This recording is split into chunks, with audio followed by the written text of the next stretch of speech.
She heard her baby's heart rate drop, so she called me in the room.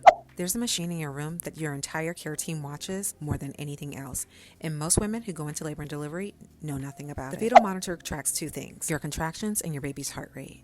Your baby's heart rate is the one that matters the most, and it tells your nurse and doctor how your baby's doing overall. Here's what I want you to know. It's not your job to interpret the tracing. That's my job. But what I do want you to know is that we are always watching, and if your baby's in trouble, we'll be there to help them out. Interpreting the baby's heart rate is a very complex skill. It takes years of experience to do this well.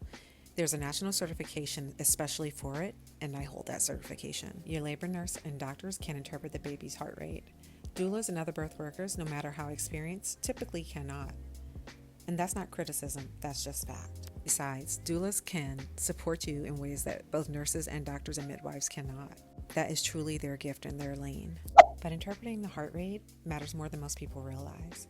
Fetal heart rate misinterpretation, delay in recognizing a bad tracing, and failure to act in time is one of the leading causes of obstetric malpractice cases. The stakes of getting this right are that high. Positioning during labor is connected to the monitor. Sometimes a mom or her support team wants her to be in a certain position, and that's valid. Movement during labor is super important, but here's what I need you to understand. What position you labor in depends on how your baby responds to it.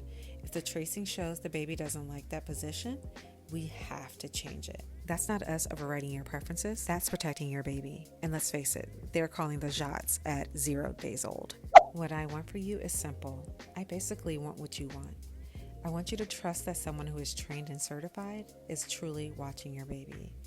Work with your care team, not against them. When they may ask you to move or change positions, know that that intervention comes from what they're seeing on screen in real time. In fact, when I admit my patients, this is one of the things that I go over in depth. You don't need to become an expert in fetal monitoring, but understanding that it exists and what it means for your birth changes how you show up in that room. This is what I teach. Save this, share it with a mom who needs it. Free guide, linked in bio.